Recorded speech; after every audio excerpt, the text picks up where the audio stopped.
या कुन्देन्दुतुषारहारधवला या शुभ्रवस्त्रान्विता या वीणावरदण्डमण्डितकरा या श्वेतपद्मासना या ब्रह्माच्युतशङ्करप्रभृतिर्देवैः सदा वन्दिता सा मां पातु सरस्वती भगवती निःशेष వ్యాజ్యాపహం.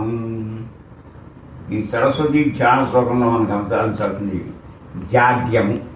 జాడ్యం అంటే జన్మ జన్మల నుంచి మనం వెంటాడే అంతు పట్టని ఒక విషయం. అది రోగం అవ్వచ్చు, మానసికం అవ్వచ్చు, శారీరకం అవ్వచ్చు, ఏదన్నా.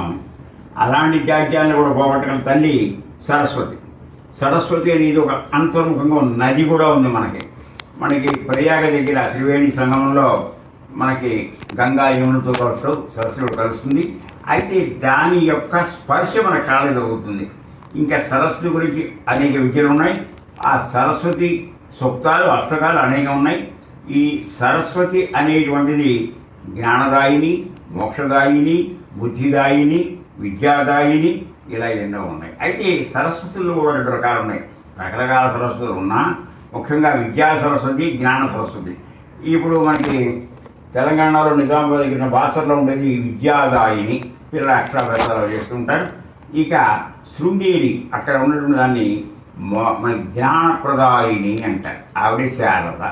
కానీ శారద అనగానే మనకి అక్కడ ఏంటి అహం బ్రహ్మాస్మి అని చెప్పే గుడి మీద ఉంటుంది. అంటే ఓషిత్ వాక్యాల్లో దానికి సంబంధించినటువంటి ఆవిడ. కనుక ఎంత ఆస్తివాసులు ఉన్నా సంస్కారంతో కొన్ని చదువు లేకపోతే ఎంత ఇబ్బంది పడతారో చెప్పేదే ఈ సరస్వతి యొక్క సుదీర్ఘ చరిత్ర. సరస్వతి అష్టకం చక్కగా రోజు పారాయణ చేయటం, సరస్వతి అష్టోత్తరం, సరస్వతి మీద ధ్యానం ఉండటం, మరి త్రిపుటి మనోవాక్కాయ కర్మలతో ధ్యానిస్తే అంతే నుండి విద్య, విజ్ఞానం మనకి లభిస్తాయి. సరస్వతి అష్టకం శతానీచ ఉవాచ మహామతే మహాప్రాజ్ఞ సర్వశాస్త్ర విశారద అక్షిణీ కర్మబంధస్తు పురుషోద్విజసత్తమా మరణే యజ్ఞపేజ్యప్యం యం చ భావమనుస్మరన్ పరం పరమవాప్నోతి తన్నే బ్రూహి మహాముని. శౌనక మహర్షి ఇలా చెప్తున్నారు. ఇదమేవ మహారాజ పృష్టవంస్తే పితామహ భీష్మం ధర్మవిదాం శ్రేష్టం ధర్మపుత్రో యుధిష్ఠిరం. యుధిష్ఠిరుడు ఏం చెప్తున్నాడంటే పితామహ మహాప్రాజ్ఞ సర్వశాస్త్ర విశారద బృహస్పతి స్తుతాదేవి వాగీశేన మహాత్మనాం ఆత్మానం దర్శయామాన సూర్యకోటి సమప్రభం. అంటే భీష్ముడు, యుధిష్ఠిరుడు, తాత మనవల విషయంలో ఆమె యొక్క శ్రేష్ఠత చెప్పుకుంటూ వస్తుంటే సరస్వతి ఏముంటుందంటే వరం వృణిష్వ భద్రం తే యత్తే మనసి విద్యతే. బృహస్పతి ఏమంటున్నారంటే బృహస్పతి ఉవాచ యది మే వరదాదేవి దివ్యజ్ఞానం ప్రేక్షణ దేవ్యువాచ హంతతే నిర్మల జ్ఞానం కుమతి ధ్వంసకారణం స్తోత్రాణేన యో భక్త్యా మాం స్తువం మనీషిణః. బృహస్పతి ఉవాచ లభంతే పరమం జ్ఞానం మత్పరైరపి దుర్లభం ప్రాప్నోతి పురుషో నిత్యం మహామాయా ప్రసాదతః. సరస్వత్యువాచ త్రిసంధ ప్రేతో నిత్యే పఠే షట్క ఉత్తమం తస్య కంఠే సదా వాసం కరిష్యామి న సంశయః. ఎలాంటి సంశయం మనకు అక్కర్లేదు. 3 కాలాల్లోనూ చక్కగా ఏకాగ్రతతో ఈ షట్కం, ఈ సరస్వతి షట్కాన్ని అష్టకాన్ని చదివితే వాళ్ళకి చక్కగా సర్వకాల సర్వావస్థలతో కంఠం మీద నివసిస్తున్నామని చెప్తున్నారు.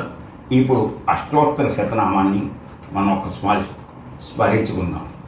ఓం సరస్వత్యై నమః, మహాభద్రాయై నమః, మహామాయాయై నమః, వరప్రదాయై నమః, శ్రీప్రదాయై నమః, పద్మనిలయాయై నమః, పద్మాక్షై నమః, పద్మవక్త్రాయై నమః, శివానుజాయై నమః, పుస్తకధృతే నమః, జ్ఞానముద్రాయై నమః, రమాయై నమః, పరాయై నమః, ఓం కామరూపాయై నమః, ఓం మహావిద్యాయై నమః, మహాపాతకనాశిన్యై నమః, మహాశ్రియాయ నమః, మాలిన్యై నమః, మహాభోగాయై నమః, మహాభుజాయై నమః మహాభాగ్యాయై నమః మహోత్సాహాయై నమః దివ్యాంగాయ నమః సురవందితాయై నమః మహాకాయై నమః మహాపాశాయ నమః మహాకారాయ నమః మహాంకుశాయై నమః సీతాయై నమః విమలాయై నమః విశ్వాయై నమః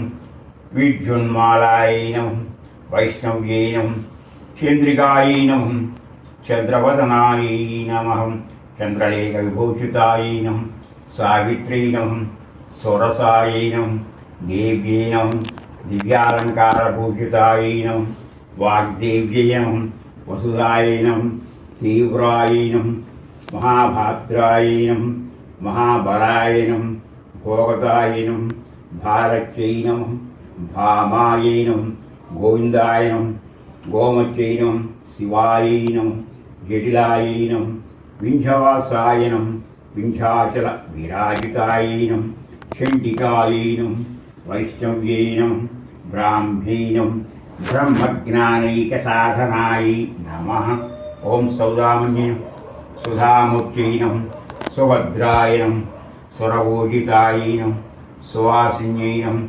స్నాసాయ నమః వినిద్రాయ నమః పద్మలోచనాయ నమః విద్యారూపాయై నమః విశాలాక్ష్మై నమః బ్రహ్మజాయై నమః మహాఫలాయ నమః త్రైమూర్త్యై నమః త్రికాలజ్ఞాయ నమః త్రిగుణాయ నమః శాస్త్రరూపిణ్యై నమః శుంభాసురప్రమిళన్యై నమః శోభదాయ నమః ఓం సర్వాత్మికాయ నమః రక్తబీజనిహంత్రై నమః చాముండాయ నమః అంబికాయ నమః ముండకాయ ప్రసన్నాయ నమః ధూమ్రలోచనమర్దనాయ నమః సర్వదేవస్తుతాయ నమః సౌమ్యాయ నమః సురాసుర నమస్కృతాయ నమః కాళరాత్రే నమః కళాధరాయ నమః రూపసౌభాగ్యదాయిన్యై నమః వాగ్దేవ్యై నమః వరారోహాయ నమః వారాహ్యై నమః వార్యాసనాయ నమః చిత్రాంబరాయ నమః చిత్రగంధాయ నమః చిత్రమాల్య విభూషితాయ నమః కాంతాయ నమః కామప్రదాయ నమః వంజ్యాయ నమః విద్యాధర సుపూజితాయ నమః శ్వేతాననాయ నమః నీలభుజాయ నమః చతుర్వర్గఫలప్రదాయ నమః చతురాన్న సామ్రాజ్యై నమః రక్తవజ్రాయ నమః నిరంజనాయ నమః హంసాసనాయ నమః నీలజంఘాయ నమః బ్రహ్మ విష్ణు శివాత్మికాయ నమః ఆ తల్లిని ఆ విధంగా భక్తితో పూజిస్తూ చక్కటి శ్వేత కలువలు తెల్లని కలువలతోనూ మల్లెలు జాజు అలాంటి వాటితో పూజిస్తూ నైవేద్యం కూడా కొబ్బరి అన్నం పరవాన్నం మరి ఆ రకంగా పిల్లలు ఇష్టపడేటువంటి కొంచెం అటుకులు బెల్లం ఇలాంటి నివేదన చేసి భక్తి తొక్కలతో పిల్లలకి వాళ్ళ విద్యాభ్యాసానికి ఆది మూలం ఆవిడే కనుక ఆవిడ కోసం ఏదో పలకలు బలపాలు కూడా పంచుతూ ఉంటారు. ఇది శ్రద్ధాశక్తులతో సంబంధించినటువంటి ఒక రకమైనటువంటి సరస్వతి ఈ మూలా నక్షత్రంలో వస్తుంది కనుక చాలా విశేషమైనటువంటి పండగ.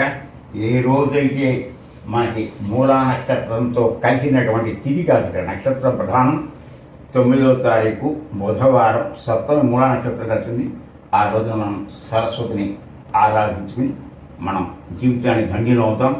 జ్ఞాన సంపదను పుష్కలంగా పొంది మనో వికాసానికి వాటలేసుకుందాం.